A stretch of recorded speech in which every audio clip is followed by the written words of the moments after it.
আজ শুক্রবার নভেম্বর ২২ দৈনিক জনকণ্ঠ। নতুন ইসি গঠন, সাবেক সচিব নাসির উদ্দিন প্রধান নির্বাচন কমিশনার, অবসরপ্রাপ্ত অতিরিক্ত সচিব আনোয়ারুল ইসলাম সরকার, অবসরপ্রাপ্ত জেলা ও দায়রা জজ আব্দুর রহমান এল মাসুদ, অবসরপ্রাপ্ত যুগ্ম সচিব তাহমিদা আহমদ এবং brigadier general of Abul Fazal Mohammad Sanaullah commissioner নিযুক্ত। সশস্ত্র বাহিনী দিবস পালিত। এক যুগ পর সেনাকুঞ্জে খালেদা জিয়া, আমরা আনন্দ ও গর্ববোধ করছি ডক্টর ইউনূস। অ্যান্টিগায় বাংলাদেশ উইন্ডিজ প্রথম টেস্ট শুরু আজ। রেললাইন ও সড়ক অবরোধ ব্যাটারি রিকশা চালকদের, যানজটে ভোগান্তি, সারা দেশের সঙ্গে ট্রেন যোগাযোগ বন্ধ। বছরে $1.3 ট্রিলিয়ন চাই উন্নয়নশীল দেশগুলো। বাকু সম্মেলনে জলবায়ু অর্থায়ন নিয়ে সমঝোতার সম্ভাবনা ক্ষীণ।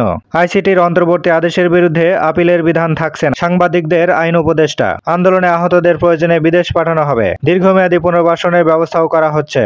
শেষের পাতা। আইসিটি চিফ প্রসিকিউটরের বিশেষ পরামর্শক হলেন টবি ক্যাডম্যান। শেখ হাসিনার পক্ষে লড়তে চান জেড আই খান পান্না। মুক্তিযোদ্ধাদের স্বপ্ন পূরণে আমি অঙ্গীকারাবদ্ধ, সংবর্ধনা অনুষ্ঠানে প্রধান উপদেষ্টা ডক্টর ইউনূস। বিচারের পর আওয়ামী লীগকে নির্বাচনে স্বাগত জানানো হবে। জ্বালানি তেলের দাম লিটারে 10 থেকে 15 টাকা কমানো সম্ভব। সিপিডির সংলাপ। ডেঙ্গুতে আরও 9 জনের মৃত্যু, হাসপাতালে ভর্তি 1214। নেতানিয়াহুর বিরুদ্ধে গ্রেপ্তারি পরোয়ানা জারি। সংস্কৃতি সংবাদ। প্রাচীন থেকে সমকালীন মুদ্রার প্রদর্শনী।